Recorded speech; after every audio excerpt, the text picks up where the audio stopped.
Hello friend, नमस्कार। मैं आशीष अवस्थी अपने यूट्यूब चैनल शिक्षा पथ में आप सभी का हार्दिक स्वागत एवं अभिनंदन करता हूं। उत्तर प्रदेश की जीके की इस क्लास में आज मैं आपसे उत्तर प्रदेश की भौतिक संरचना एवं जलवायु के संबंध में आपसे चर्चा करूंगा। जैसा कि पिछली क्लासों में कुछ फैक्चुअल इन्फॉर्मेशन, पिछली 2 क्लासें ऐसी थी, 2-3 क्लासें मैंने पढ़ाई थी उत्तर प्रदेश के संबंध में, जिसमें मैंने फैक्चुअल इन्फॉर्मेशन की चर्चा आपसे की थी।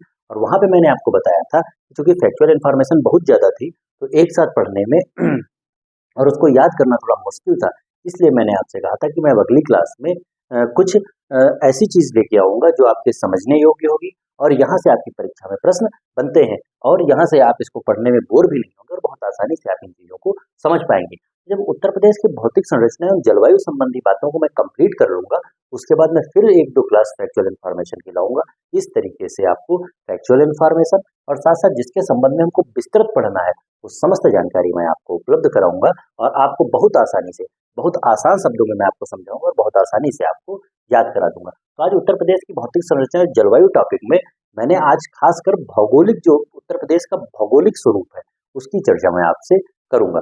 तो उसमें सबसे पहले आज मैं आपसे बात करूंगा कि उत्तर प्रदेश का अक्षांशी और साथ साथ देशांतरी विस्तार क्या है, इसके संबंध में आपसे प्रश्न पूछे जाते हैं। तो सबसे पहले अगर उत्तर प्रदेश की भौगोलिक संरचना के विषय में आपसे पूछा जाए तो इसका अक्षांशी विस्तार जो है उसके संबंध में आपको याद रखना है कि 23 डिग्री 52 मिनट। आपको क्या याद रखना है? सबसे पहली बात, अगर इसके संबंध जो मैंने यहाँ पे फिगर बनाया है तो ऊपर की दिशा हमेशा उत्तर होती है, नीचे की दिशा दक्षिण होती है, ये वाली दिशा आपकी पूर्व है और ये पश्चिम है।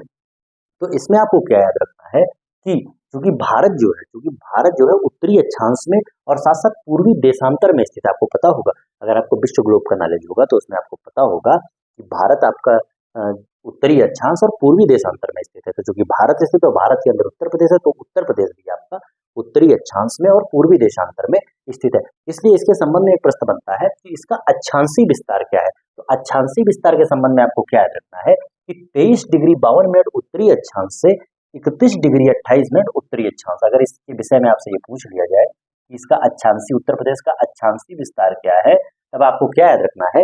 23 डिग्री 52 मिनट उत्तरी अक्षांश से 31 डिग्री 28 मिनट उत्तरी अक्षांश तक। और इसके संबंध में आपको याद रखना कि ये एक आपका डिग्री का चिन्ह होता है और अगर ऐसा चिन्ह लगा तो ये आपका मिनट का चिन्ह होता है। 23 डिग्री 52 मिनट उत्तरी अक्षांश से 31 डिग्री 28 मिनट उत्तरी अक्षांश से उत्तर प्रदेश का कौन सा विस्तार है? अक्षांशी विस्तार है। इसी क्रम में अगर आपसे देशांतरी विस्तार के संबंध में पूछ लिया जाए तब आपको क्या याद रखना है? 77 डिग्री 5 मिनट, 77 डिग्री 5 मिनट पूर्वी देशांतर से 84 डिग्री 38 मिनट आपका पूर्वी देशांतर। क्या याद रखना है कि अगर इसके अक्षांशी विस्तार के संबंध में आपसे पूछा जाएगा तो 23 डिग्री 52 मिनट से 31 डिग्री 28 मिनट इसका क्या है? अक्षांशी विस्तार है। और उसके संबंध में अगर देशांतरी विस्तार आपसे पूछा जाए तो 77 डिग्री 5 मिनट से 84 डिग्री 38 मिनट पूर्वी देशांतर है, इसका देशांतरी विस्तार हो जाएगा। इसी क्रम में एक प्रश्न और यहाँ से आपसे बनता है कि आपसे ये प्रश्न पूछ लिया जाता है कि उत्तर से दक्षिण उत्तर प्रदेश की चौड़ाई कितनी है? उत्तर से दक्षिण के क्रम में उत्तर प्रदेश की चौड़ाई यदि आपसे पूछी जाए तब आपको याद रखना है कि 240 किलोमीटर। उत्तर से पश्चिम, अगर उत्तर से दक्षिण आपसे पूछ लिया जाए तब आपको क्या याद रखना है कि उत्तर से दक्षिण आपका जो उत्तर प्रदेश है उसकी चौड़ाई कितनी है? 240 किलोमीटर है। इसी क्रम में आपसे ये प्रश्न पूछा जाएगा कि पूर्व से पश्चिम उत्तर प्रदेश की कुल लंबाई कितनी है? तब आपको याद रखना है कि पूर्व से पश्चिम उत्तर प्रदेश की लंबाई आपकी कितनी हो जाएगी? 650 किलोमीटर। कितनी हो जाएगी? 650 किलोमीटर। यहाँ से 2 प्रश्न और बनते हैं, बहुत महत्वपूर्ण प्रश्न है आपके लिए और विभिन्न परीक्षाओं में प्रश्न पूछे जाते हैं। यहाँ से एक प्रश्न ये बनेगा कि उत्तर प्रदेश का सबसे उत्तरी जिला कौन सा है? तो वहां आपको याद रखना है कि उत्तर प्रदेश का सबसे उत्तरी जिला आपका सहारनपुर है। कौन सा है? सहारनपुर। इसी क्रम में पूछा जाता है उत्तर प्रदेश का सबसे दक्षिणी जिला कौन सा है? तब आपको याद रखना है कि उत्तर प्रदेश का सबसे दक्षिणी जिला आपका सोनभद्र हो जाएगा। उसी क्रम में एक प्रश्न और पूछा जाएगा कि उत्तर प्रदेश का सबसे पूर्वी जिला कौन सा है? तब आपको याद रखना है कि उत्तर प्रदेश का सबसे पूर्वी जिला आपका बलिया है। कौन सा है? उत्तर प्रदेश का सबसे पूर्वी जिला बलिया है। और उत्तर प्रदेश का यदि आपसे ये पूछ लिया जाए कि सबसे पश्चिमी जिला कौन सा है, तब आपको क्या याद रखना है? उत्तर प्रदेश का सबसे पश्चिमी जिला आपका हो जाएगा शामली। कौन सा हो जाएगा? शामली। तो पूर्वी कौन सा हो गया? सहारनपुर। दक्षिणी आपका हो जाएगा, आपका उत्तरी हो गया सहारनपुर, दक्षिणी आपका हो जाएगा सोनभद्र, पूर्वी आपका बलिया हो जाएगा और पश्चिमी आपका शामली हो जाएगा। अब इसी के क्रम में कुछ फैक्चुअल इन्फॉर्मेशन मैंने लिखी है कि उत्तर प्रदेश भारत के उत्तर मध्य में स्थित है। प्रश्न आपसे बन सकता है कि उत्तर प्रदेश भारत की दृष्टि से देखा जाए तो भारत की दृष्टि से उत्तर प्रदेश भारत के उत्तर मध्य में स्थित है। पूर्व से पश्चिम तक इसकी लंबाई मैंने आपको बता ही दिया 650 किलोमीटर है। उत्तर से दक्षिण इसकी चौड़ाई 240 किलोमीटर है। फिर एक प्रश्न बनता है कि उत्तर प्रदेश का कुल क्षेत्रफल कितना है।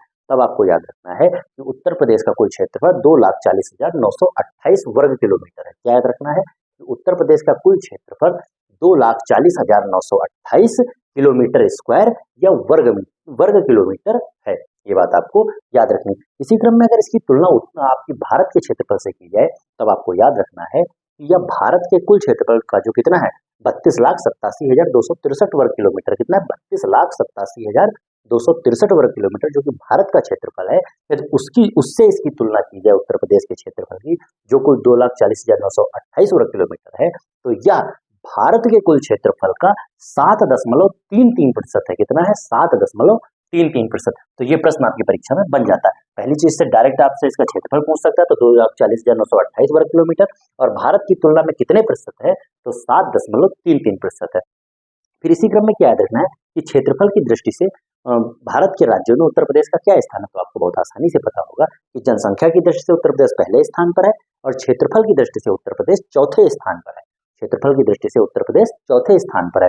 तो इससे पहले के जो 3 राज्य, पहले नंबर पे आपका राजस्थान आता है, दूसरे पे आपका मध्य प्रदेश आता है, और तीसरे पे आपका महाराष्ट्र है, और चौथे पे आपका उत्तर प्रदेश आ जाएगा। फिर अब इसके संबंध में इसकी जो भौगोलिक सीमाएं हैं, कि इसके उत्तर में क्या है, आपका दक्षिण में कौन सा राज्य है, पश्चिम में कौन सा राज्य है, इसके संबंध में मैं आपको जानकारी उपलब्ध कराता हूँ। तो अगर इसके उत्तर के संबंध में आपसे पूछ लिया जाए कि उत्तर प्रदेश के उत्तर में क्या स्थित है, तब आपको याद रखना है कि उत्तर प्रदेश के उत्तर में, इस क्षेत्र में खासकर, कि उत्तर प्रदेश के उत्तर में आपको उत्तराखंड राज्य मिल जाएगा, और एक राष्ट्र दूसरे देश की बात की जाए तो नेपाल देश मिलेगा। तो आपको क्या याद रखना है कि इसके उत्तर में नेपाल तथा उत्तराखंड की सीमाएं साझा करता है उत्तर प्रदेश। उत्तर प्रदेश अपने उत्तर दिशा की ओर उत्तराखंड और नेपाल से सीमाएं साझा करता है। इसी क्रम में क्या याद रखना कि उत्तर पश्चिम में हिमाचल प्रदेश, जो आपका ये उत्तर पश्चिम का हिस्सा है, इसमें हिमाचल प्रदेश की सीमा साझा करता है। आपके पश्चिम में हरियाणा से सीमा साझा करता है। पश्चिम में हरियाणा, साथ साथ आपका जो यूनियन टेरिटरी यानी कि केंद्र शासित प्रदेश दिल्ली है, और राजस्थान। तो पश्चिम में आपको याद रखना है हरियाणा, दिल्ली और राजस्थान, इन 3 राज्यों से अपनी सीमा साझा करता है। और दक्षिण में मध्य प्रदेश, दक्षिण पूर्व में छत्तीसगढ़, और पूर्व में झारखंड एवं बिहार। क्या याद रखना है आपको कि अगर उत्तर प्रदेश की उत्तरी सीमाओं के संबंध में पूछा जाए तो वह उत्तराखंड और साथ साथ दूसरे देश नेपाल से सीमा साझा करता है। फिर इसी क्रम में यदि आपसे पश्चिम में पूछ लिया जाए तो पश्चिम में आपका हरियाणा, दिल्ली और राजस्थान हो जाएगा। उत्तर पश्चिम में आपका सहारनपुर हो जाएगा। दक्षिण में आपका मध्य प्रदेश हो जाएगा। दक्षिण पूर्व में यदि आपसे पूछ लिया जाए तो दक्षिण पूर्व में आपका छत्तीसगढ़ हो जाएगा, और यदि आपको पूर्व में पूछ लिया जाए तो वहां पे आपका झारखंड और बिहार हो जाएगा। मेरे हिसाब से आप समझ गए होंगे। यहाँ से एग्जाम में 2 प्रश्न और उठाता है। एक प्रश्न ये उठाता है कि उत्तर प्रदेश कुल कितने राज्यों से सीमा साझा करता है, तो वहां जवाब आपका हो जाएगा 8 राज्यों से सीमा साझा करता है। लेकिन यदि आपसे ये प्रश्न पूछ लिया जाए कि उत्तर प्रदेश कुल कितने राज्य या केंद्र शासित प्रदेशों से सीमा साझा करता है, तो वहां पे आपका जवाब 9 हो जाएगा। आपको ये बात याद रखनी है। और यदि आपसे ये पूछ लिया जाए कि कितने देशों से सीमा साझा करता है, तो एकमात्र देश नेपाल से सीमा साझा करता है। फिर मैंने यहाँ पे लिखा है कि अब मैंने यहीं पे, चूंकि परीक्षा वाली में ये बात नहीं थी, लेकिन चूंकि यहाँ से एग्जामिनर प्रश्न उठाता है और मैंने आपको उत्तर प्रदेश की सीमाओं के संबंध में पीछे बता रखा है। यहाँ मैंने आपसे उत्तर प्रदेश की सीमाओं के संबंध में चर्चा की है, इसलिए जो भी उत्तर प्रदेश के जिले इन विभिन्न राज्यों की सीमाओं को साझा करते हैं, उनके संबंध में एग्जामिनर आपसे प्रश्न पूछता है, तो उसकी चर्चा भी मैं आपसे यही किए ले रहा हूँ। यदि नेपाल से स्पर्श होने वाले जिले पूछे, और यहाँ पे कई बार आपसे क्रम से लगाने के लिए पूछ लेता, तो आपको याद रखना कि मैंने ये उत्तर से दक्षिण के क्रम में इनको लगाया है। किस क्रम में लगाया है? उत्तर से दक्षिण के क्रम में। तो जो नेपाल से स्पर्श होने वाले जिले हैं, तो सबसे ऊपर उत्तर में कौन सा है? पीलीभीत जिला। पीलीभीत जिला नेपाल और उत्तराखंड दोनों से सीमा साझा करता है। फिर आपका लखीमपुर आएगा, फिर बहराइच, फिर श्रावस्ती, बलरामपुर, सिद्धार्थनगर और महाराजगंज। ये 7 ऐसे जिले हैं जो क्रम से उत्तर से दक्षिण के क्रम में लगे हैं, और यह उत्तर प्रदेश के ऐसे जिले हैं जो नेपाल से अपनी सीमा साझा करते हैं। कौन कौन से जिले हैं? पीलीभीत, एक क्रम से लगे हैं, पीलीभीत, लखीमपुर, बहराइच, श्रावस्ती, बलरामपुर, सिद्धार्थनगर और महाराजगंज। इनके संबंध में आपको याद रखना। और यहाँ एग्जामिनर अगर कोई किसी जिले से आपको फंसाएगा, तो यहाँ एग्जामिनर आपको सीधे सीधे एक जिले से फंसाता है, उस जिले का नाम है गोरखपुर। आपको क्या याद रखना है कि एग्जामिनर यहाँ पे यदि आपको गोरखपुर देगा, आपको नेपाल से लगने वाले, मतलब नेपाल की सीमा को साझा करने वाले उत्तर प्रदेश के जिले आपसे पूछे जाएंगे, 4 ऑप्शन दिए होंगे, 3 इसमें के जिले होंगे और चौथा 100% उसमें गोरखपुर देता है एग्जामिनर, तब आपको फंसना नहीं है। गोरखपुर ऐसा जिला है जो नेपाल से अपनी सीमा साझा नहीं करता है। नेपाल से सीमा साझा करने वाले जो 7 जिले मैंने आपको बता दिए क्रम से हैं उत्तर से दक्षिण, पीलीभीत, लखीमपुर, बहराइच, श्रावस्ती,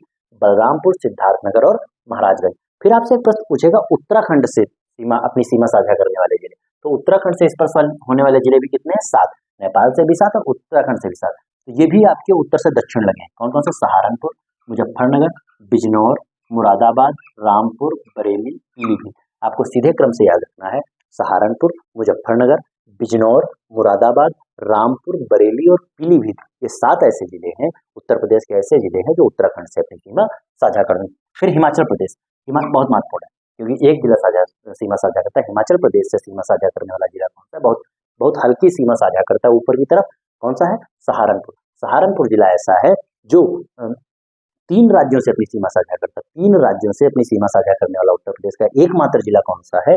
सहारनपुर है। और ये किससे किससे साझा? एक आपका उत्तराखंड से साझा करेगा, हिमाचल प्रदेश से साझा करेगा और साथ साथ उधर हरियाणा से अपनी सीमा साझा करता है। एक प्रश्न और बनता है कि उत्तर प्रदेश का ऐसा जिला जो सर्वाधिक राज्यों की सीमा को साझा करता है, तो वहां आपका जवाब हो जाएगा सोनभद्र, क्योंकि सोनभद्र 4 राज्यों की सीमा को साझा करता है। कौन कौन से 4 राज्य? आपका बिहार है, आपका झारखंड है, छत्तीसगढ़ है और मध्य प्रदेश है। ये 4 राज्यों की सीमा सोनभद्र साझा करता है। फिर आपका आता है हरियाणा से स्पर्श होने वाले जिले, तो हरियाणा से अपनी सीमा साझा करने वाले उत्तर प्रदेश के कुल 6 जिले हैं, जिसमें आपका सहारनपुर है, फिर शामली है, बागपत है, गौतम बुद्ध नगर है, अलीगढ़ और मथुरा। आपको याद रखना है कि हरियाणा से उत्तर प्रदेश के 6 जिले अपनी सीमा साझा करते हैं, जिसमें आपका सहारनपुर, शामली, बागपत, गौतम बुद्ध नगर, अलीगढ़ और मथुरा। कौन कौन से? सहारनपुर, शामली, बागपत, गौतम बुद्ध नगर, अलीगढ़ और मथुरा। ये ऐसे 6 जिले हैं जो उत्तर प्रदेश के ऐसे 6 जिले हैं जो हरियाणा राज्य से अपनी सीमा को साझा करते हैं। फिर आपसे प्रश्न पूछा जाता है कि जो आपका केंद्र शासित प्रदेश दिल्ली है, दिल्ली से स्पर्श होने वाले उत्तर प्रदेश के कितने जिले हैं? तो 2 जिले हैं। आपको पता होगा, गाजियाबाद और गौतम बुद्ध नगर। गाजियाबाद और गौतम बुद्ध नगर 2 ऐसे जिले हैं जो आपके केंद्र शासित प्रदेश दिल्ली से अपनी सीमा साझा करते हैं। फिर राजस्थान से स्पर्श छोटे छोटे जिले हैं, क्योंकि यहाँ पे सिर्फ 2-2, 1-1 जिले हैं, तो यहाँ से एग्जाम में प्रश्न उठाने के चांसेस रहते हैं। तो राजस्थान से स्पर्श होने वाले जो 2 जिले हैं उसमें आपका मथुरा और आगरा हो जाएगा। कौन कौन सा? मथुरा और आगरा। फिर बहुत महत्वपूर्ण आता है आपका राजस्थान से आपके 2 जिले मथुरा और आगरा। फिर सबसे महत्वपूर्ण जो आता है, जहाँ से एग्जामिनर अक्सर प्रश्न उठाता है, एक नेपाल से उठाता है, दूसरा मध्य प्रदेश राज्य से उठाता है कि मध्य प्रदेश राज्य से स्पर्श करने वाले उत्तर प्रदेश के कितने जिले हैं। तो वहां आपको कंफ्यूज नहीं होना, वहां 12 भी ऑप्शन में कभी कभी दिया रहता है, लेकिन आपको 12 नहीं लगाना है। 11 जिले ऐसे उत्तर प्रदेश के हैं जो मध्य प्रदेश राज्य से अपनी सीमा साझा करते हैं। कौन कौन से? आगरा, इटावा, जालौन, झांसी, ललितपुर, महोबा, बांदा, चित्रकूट, प्रयागराज, मिर्जापुर और सोनभद्र। जो 11 जिले हैं, एक आपका आगरा हो गया, आपको याद रखना है, इसमें भूलना नहीं, आगरा, इटावा, जालौन, झांसी, ललितपुर, महोबा, बांदा, चित्रकूट, प्रयागराज, मिर्जापुर और सोनभद्र। ये 11 ऐसे उत्तर प्रदेश के जिले हैं जो मध्य प्रदेश राज्य से अपनी सीमा साझा करते हैं। अच्छा, यहाँ पे एग्जामिनर किस राज्य से फंसाता है आपको? यहाँ पे एग्जामिनर विकल्प में आपको हमीरपुर देता है। कौन सा राज्य, कौन सा जिला देगा? हमीरपुर देगा, क्योंकि हमीरपुर की सीमा लगभग मध्य प्रदेश से छू जाती, मतलब छूती नहीं लेकिन बिल्कुल नजदीकी सीमा है मध्य प्रदेश की, इसलिए हमीरपुर को एग्जामिनर इसमें विकल्प में आपको देगा और आपको फंसना नहीं। हमीरपुर ऐसा जिला है, आप इसको बिल्कुल याद रखिएगा। ये 11 जिलों के नाम भले ही ना याद हो, लेकिन हमीरपुर के संबंध में आपको बिल्कुल 100% याद रखना है कि हमीरपुर मध्य प्रदेश से अपनी सीमा साझा नहीं करता है। ये 11 जिले हैं, कौन कौन से? आगरा, इटावा, जालौन, झांसी, ललितपुर, महोबा, बांदा, चित्रकूट, प्रयागराज और फिर आपका मिर्जापुर और सोनभद्र। 11 ऐसे जिले हैं जो मध्य प्रदेश से अपनी सीमा साझा करते हैं। फिर छत्तीसगढ़ से स्पर्श होने वाला एक जिला है, कौन सा? सोनभद्र। छत्तीसगढ़ से एकमात्र जिला सोनभद्र, झारखंड से भी एकमात्र जिला सोनभद्र। छत्तीसगढ़ और झारखंड दोनों राज्यों से एक एक जिला कौन सा? सोनभद्र साझा करता है। वही ऊपर हिमाचल प्रदेश भी याद रखना, उससे भी एक जिला था, कौन सा? सहारनपुर। अगर 2 जिलों के संबंध में याद करें आप, तो राजस्थान से थे कौन सा? था मथुरा और आगरा। इधर दिल्ली था, गौतम बुद्ध नगर और आपका गाजियाबाद। फिर आपका आता है बिहार से, महत्वपूर्ण है। बिहार के संबंध में अगर आपसे पूछ लिया जाए तो इसमें महाराजगंज, कुशीनगर, देवरिया, बलिया, गाजीपुर, चंदौली और सोनभद्र, यानी कि कितने हो गए आपके? 7 जिले। अगर बिहार के संबंध में आपसे पूछ लिया जाए तो 7 जिले हैं टोटल जो बिहार राज्य से अपनी सीमा को साझा करते हैं। कौन कौन से हैं? एक क्रम से लगे हैं ऊपर से, आपको याद रखना, महाराजगंज, कुशीनगर, देवरिया, बलिया, गाजीपुर, चंदौली और सोनभद्र। महाराजगंज, कुशीनगर, देवरिया, बलिया, गाजीपुर, चंदौली और सोनभद्र, ये 7 ऐसे जिले हैं जो बिहार राज्य से अपनी सीमा को साझा करते हैं। तो जो भी उत्तर प्रदेश के जिले जिस राज्य से सीमा अपनी साझा करते हैं उसके क्रम में मैंने आपको बता दिया। यहाँ से एग्जामिनर 2-3 तरीके के प्रश्न उठाएगा। आपको अगर नेपाल के संबंध में देगा तो डायरेक्ट आपसे ये पूछ लेगा कितने जिले साझा करते हैं, तो 7 जिले। क्रम से लगाने को पूछ लेगा तो क्रम से लगे हुए हैं। साथ में एक यहाँ पे ये देता है कि निम्नलिखित में से कौन सा जिला नेपाल से सीमा साझा नहीं करता है, तो मैं आपको 99% गारंटी देता हूँ कि वहां पे वो ऑप्शन में गोरखपुर रखता है। तो गोरखपुर से आपको कंफ्यूज नहीं होना, क्योंकि गोरखपुर आपकी सीमा साझा नहीं करता है नेपाल से। फिर उसी क्रम में आपसे उत्तराखंड से पूछ सकता है, मतलब जितने मैंने बताए हैं कहीं से प्रश्न उठा सकता है। और मध्य प्रदेश वाला एक एग्जामिनर का फेवरेट क्वेश्चन है कि वह जब आपसे ये पूछेगा कि निम्नलिखित में से कौन सा जिला मध्य प्रदेश राज्य की सीमा साझा नहीं करता है, तो 99% वहां ऑप्शन में हमीरपुर रखेगा। लेकिन आपको कंफ्यूज नहीं होना, क्योंकि हमीरपुर मध्य प्रदेश से अपनी सीमा साझा नहीं करता है। फिर बिहार से 7 जिले हैं, आपके मध्य प्रदेश से 11 जिले हैं, उत्तराखंड और नेपाल से आपके 7-7 जिले हैं, ये आपको याद रखना है। फिर आपका आता है बुंदेलखंड में शामिल जिले, बहुत महत्वपूर्ण है। बुंदेलखंड में शामिल, एक मैंने एनसीआर के संबंध में आपको पीछे पढ़ा चुके हैं, पीछे मैंने आपको बता दिया था। और एक आपका आता है बुंदेलखंड में शामिल जिले, तो इसके संबंध में आपको याद रखना है कि बुंदेलखंड में उत्तर प्रदेश के 7 जिले शामिल है। कौन कौन से? जालौन, झांसी, ललितपुर, महोबा, हमीरपुर, बांदा और चित्रकूट। आपको क्या याद रखना कि बुंदेलखंड में शामिल जिले कितने हैं? पहली चीज 7 जिले शामिल हैं। कौन कौन से? क्रम से आपको याद रखना है, जालौन, झांसी, ललितपुर, महोबा, हमीरपुर, बांदा और चित्रकूट। जालौन, झांसी, ललितपुर, महोबा, फिर आपका हमीरपुर, बांदा और चित्रकूट, ये 7 जिले हैं जो आपका बुंदेलखंड में शामिल है। और एक बहुत महत्वपूर्ण प्रश्न यहाँ ललितपुर के संबंध में आपसे पूछता है। पहली चीज तो यहाँ से 2 प्रश्न बनेंगे ललितपुर के संबंध में, इसको 2 प्रश्न याद आ रहे हैं। एक तो ये पूछता है कि मध्य प्रदेश से तीनों ओर से घिरा कौन सा आपका जिला है उत्तर प्रदेश का, तो मध्य प्रदेश से, मतलब मध्य प्रदेश की सीमाओं से तीनों ओर से घिरा है आपका ललितपुर जिला, तो एक प्रश्न ही बनता है। और उत्तर प्रदेश में यूरेनियम के भंडार कहाँ पाए जाते हैं, तो वह भी ललितपुर में पाए जाते हैं। इसके संबंध में आपको याद रखना। तो कुछ भौगोलिक परिदृश्य था उत्तर प्रदेश के संबंध में, जिसकी चर्चा मैंने आपसे कर ली है। इसमें आपको भौतिक संरचना और जलवायु के संबंध में इसमें 2-3 क्लास लगेंगी, और मैं बहुत विधिवत आपको इसके संबंध में पढ़ाऊंगा। तो फिलहाल आज की क्लास को मैं इधर समाप्त करता हूँ, और आज अगली क्लास लेने से पहले आज की क्लास आप तैयार करिएगा। हर एक फैक्ट, जो भी फैक्ट मैंने इसमें आपको बताया है, सब आपकी परीक्षा में प्रश्न बनने वाले फैक्ट हैं। तो फिलहाल आज की क्लास को मैं समाप्त करूंगा। अगर आपको मेरा वीडियो पसंद आए तो उसको लाइक कीजिए, शेयर कीजिए और मेरे चैनल शिक्षा पथ को सब्सक्राइब कीजिए। बहुत बहुत धन्यवाद। नमस्कार।